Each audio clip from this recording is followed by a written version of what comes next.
제가 지금 와 있는 곳은 경상남도 김해 불모산 자락에 있는 장유사입니다. 상당히 높은 곳에 위치하고 있는데요.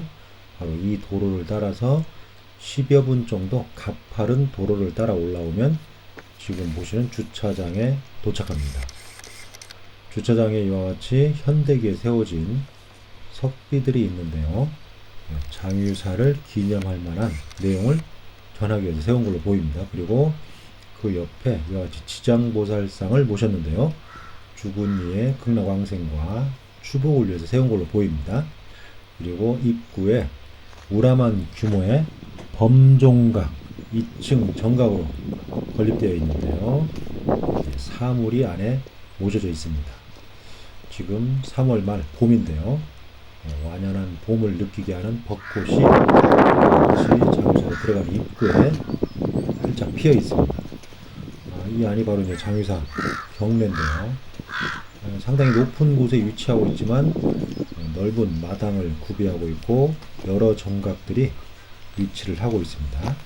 이 장유사는 불모산 자락에 있습니다. 불모산은 수로왕비였던 허황우가 7아들을 두었는데 그 7아들을 모두 출가시켜서 승려가 되게 했다. 그래서 산 이름이 불모산이라는 산 이름을 가지고 있고요. 또 가락국과 관련해서 당시 장유화상이라는 인물이 허황우를 따라서 오면서 불교를 전래했다고 그래서 우리나라 대부분의 불교 전래는 북방에서 중국을 통해서 온 건데 바로 남방 불교 전래서를 간접적으로 입증하는 그런 곳이기도 합니다. 앞으로 조금 더 연구를 해봐야 되는 부분이기는 하지만 불교가 북방으로 육지를 통해서 전해지기도 했지만 남방으로 바다를 통해서 전해졌을 가능성도 있음을 이 장유사가 보여주고 있습니다. 저 멀리 김해 시가지가 보이고 있고요. 장유사 입구에 있는 일주문과 범종각의 역할을 동시에 하고 있죠. 장유사 경내입니다. 아주 넓게 구성이 되어 있는데 저 멀리 삼성각이 있고요. 앞쪽에 중심 법당인 대웅전이 보이고 있습니다. 그리고 그 앞쪽으로 요사체가 위치를 하고 있고 상당히 높은 곳에 위치하고 있음을 바로 전망을 보고 알 수가 있죠. 저 멀리 김해 시가지가 보이고 있습니다. 이 장유사 들어오는 입구에는 허황우와 관련된 왕후 사지도 있다고 합니다. 조선 후기 때 폐사가 된 걸로 이렇게 알려져 있습니다. 어쨌든 왕후사는 질지왕과 허황우의 공덕과 명복을 빌기 위해서 창건된 그런 원찰이었다고 합니다. 이 장유사 경내에서 바로 이 좁은 길을 따라 올라가면 이 장유사의 어떤 역사를 보여주는 아주 대표적인 유물이 세워져 있습니다. 지금 봄에 꽃들이 지금 피기 시작함을 이 나뭇가지들이 보여주고 있고요. 방금 전까지 비가 조금씩 왔는데 빗방울의 꽃이 방울꽃이 이렇게 나뭇자락에 피어 있어서 아주 경관을 보여주고 있습니다. 바로 이곳인데요. 이곳이 바로 이 장유사의 어떤 역사와 관련해서 아주 중요한 그런 장소라고 볼 수가 있죠. 장유화상의 사리탑이라고 전해지는 그런 조형물이 있습니다. 그리고 이 건물이 바로 장유사의 본당인 대웅전인데요. 대웅전의 용마루 부분인데 용마루 부분에 말 그대로 용의 모습을 형상화시킨 그런 마루로 구성을 했습니다. 그래서 용이 마루를 타고 쭉 좌우로 펼쳐지는 그런 모습을 취하고 있죠. 상당히 장엄스럽고 수호의 의미를 반영했다고 볼 수가 있습니다. 바로 이곳이 장유화상 사리탑이 있는 그런 공간인데요. 장유사 뒤편 넓은 공간에 대지를 마련해서 이곳에 바로 장유화상 사리탑을 세웠습니다. 장유사의 어떤 많은 전설이 함께 이곳에 묻어 있다고 볼 수가 있습니다. 지금 넓게 조성이 되어 있는데요. 현재와 같은 모습은 일제강점기 때 조성된 걸로 보입니다. 현재 이 석비가 2개가 좌우로 나란히 세워져 있고 또 그 앞쪽에 가락국사 장유화상 기적비가 함께 세워져 있습니다. 그래서 현재 4개의 석조물이 한 같은 공간에 구성되어 있다고 볼 수가 있죠.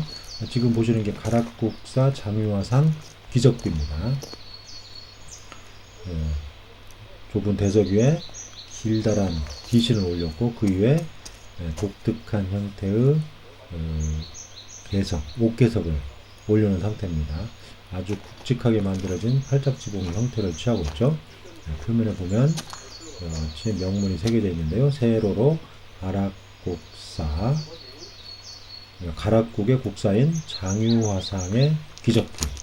그러니까 어떤 기념될 만한 내용을 기록해서 후세에 전하기 위해서 세운 비다. 이런 의미를 가지고 있는 기적비라고 볼 수가 있죠. 뒷면에 명문이 새겨져 있습니다. 그리고 이쪽 측면에 보면 건립 시기를 알 수 있는 명문이 새겨져 있는데요. 현재 이끼가 잔뜩 끼어서 잘 보이지는 않지만 윗부분에 보면 가락 건국 1874년 을묘 5월이라고 새겨져 있습니다. 가락 건국이 42년이니까 서기로 치면 1915년 5월에 이 비가 건립되었음을 알 수 있습니다. 일제강점기 때 이 비를 건립했음을 알 수가 있죠. 당시 뭔가 기념될 만한 사업을 전개하는 과정에서 이와 같이 비를 세운 게 아닌가 이렇게 생각이 됩니다. 그리고 주변 공간에 난간도 있고 또 잘 정비된 모습인데 이런 난간을 구성한 모습 자체가 사실은 일본식 스타일이라고 할 수가 있죠. 일본에 가면 특정한 공간에 이와 같이 난간을 구성하고 그 안에 묘탑을 모시는 경우가 많이 있습니다. 그리고 일본식 스타일로 이와 같이 전개를 해놨는데요. 어쨌든 이곳의 가장 중심적인 탑이라고 할 수 있는 바로 이 탑이 장유화상 사리탑으로 전해지고 있습니다. 뭐 전해지는 바에 의하면 가락국 8대 왕이었던 질지왕, 그러니까 제2영간이 451년부터 492년 이때 이 탑을 세웠다고 하는데요. 사실은 그대로 믿기는 어렵습니다. 그리고 조선시대 임진왜란 때 왜구들이 바로 이 장유화상 사리탑을 파손시켜서 부장품을 도굴해 갔다고 합니다.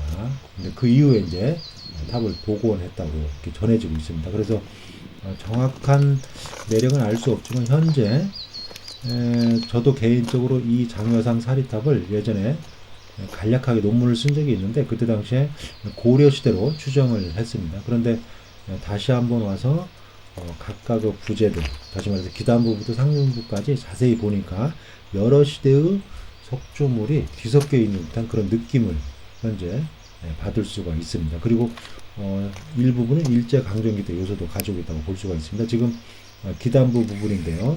넓은 사각형 대석 위에 판석형으로 만들어진 지대석 위에 그 위에 이제 팔각형 하대석을 올렸는데 2단을 올렸습니다. 그래서 하단은 안상이 새겨진 팔각형 대석 위에 연화문이 새겨진 상단석을 올렸고 그 이후에 괴이명 괸도를 올렸고 다시 중대석 상대석을 올린 그런 상황이죠.